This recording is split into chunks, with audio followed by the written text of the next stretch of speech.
रोजगार पाउनु पर्यो। राष्ट्रिय स्वतन्त्र पार्टी राष्ट्रसभा केन्द्रीय कार्यालयमा रोजगार पाइन्छ त? होइन नेपाल सरकार मार्फत यो राष्ट्रिय के अरे राष्ट्रसभाले त अनि सदनमा पुरा उठाउन सक्नु पर्यो नि त। तपाईँहरूकै प्रतिनिधि गर्ने एकजना मान्य हुनुहुन्छ रमेश प्रसाई, उहाँले त आवाज उठाइरहनु भएको छ। खोइ त उठाएको यही हो त। आउनु पर्दैन थियो, भोकभोकै मर्न पर्दैन थियो। के अरे नगर प्रहरीबाट हाम्रा सुधारहरू चेकिँदैन थिए, हाम्रा छाती समाउँदैन थियो होला। त्यस्तो गरेन नगर प्रहरीले? किन गरेन? विष्णु जोशीले सेभ गर्नुभएको छ, मसँग भिडियो छ। उहाँहरूले हामीलाई उ गरेको, हामीसँग भिडियो छ, दमन गरेको, उहाँहरूले हामी माथि अन्याय अत्याचार गरेको। यो सरकार आएदेखि त सुशासन भएको छ, गृह मन्त्रालय आफै चाहिँ सडकमा उत्रेर काम कारवाही गरिरहेको छ। त्यस्तो खालको दृश्यहरू हामीले देखिरहेका छौँ। तपाईँसँग पुगेन गृह मन्त्री? पुगेन गृह मन्त्री हामीसँग पुगेन। उहाँहरूले हामीलाई अपमान गर्न चाहिँ सिकाउनु भएको छ। हामी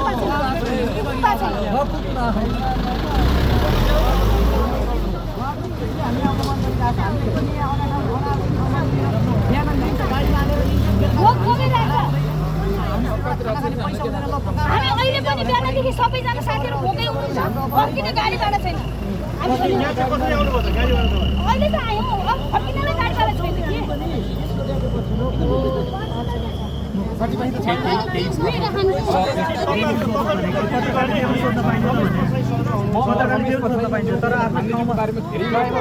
बारेमा बोल्न चाहन्छु।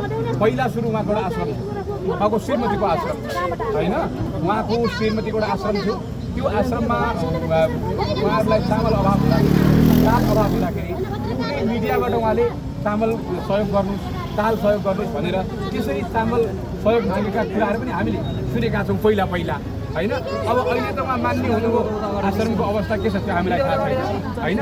मान्यजी भइसकेपछि आश्रमको अवस्था के छ कस्तो छ त्यसको बारेमा मैले टिका टिप्पणी गर्नु मलाई ठिक लाग्दैन होइन। र उहाँले एकचोटि बोल्नु भएको छ, एकचोटि भन्दा अर्कोचोटि उहाँले शब्द खर्चिने भएको छैन कि।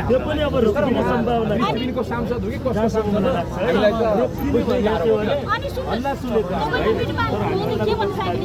हिजो माइतीघर मण्डलमा पत्रकार साथीहरूले हामीले के अनि अहिले पैसा कमाउन नपाएर यस्तो भन्नुभयो। त्यस्तो भन्ने भए तपाईँहरू किन खिच्न आउनुहुन्छ?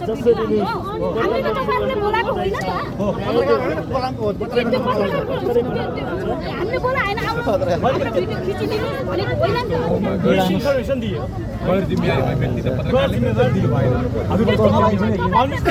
राज्यको चौथो अङ्ग हो नि। तपाईँहरूले के चाहनु भएको त्यो चाहिँ भन्नुहोस् त। हामीले त जस्तो त्यस्तै देखाउने हो।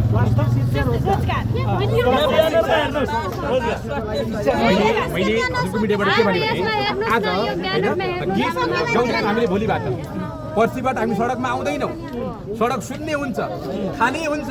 दृष्टिबिनका स्पिकर बज्दैनन्, दृष्टिबिन धुप किन्छु भनेर भन्दैनन्, मेसिन राख्दैनन्। तर के गर्नु पर्यो? घाँस बाँस कपासको ग्यारेन्टी गर्नु पर्यो, शिक्षा स्वास्थ्य रोजगारको ग्यारेन्टी गर्नु पर्यो। कोही पत्रकार कोबाट परिचालित भएर आउनुहुन्छ हामीलाई थाहा छैन, तर कुनै पनि पत्रकारले त गैर जिम्मेवारी भर्खर अभिव्यक्ति जेमनलाई भन्यो, जेमनलाई लेखिदियो भनेर भन्नुहुन्छ भने हजुरको मिडियाबाट साँच्चै हजुरहरू त चौथो अङ्ग हुनुहुन्छ। त्यस्तो नलेखिदिनु पत्रकार देवेन्द्र भट्टराईको जस्तो आउनुहोस् न।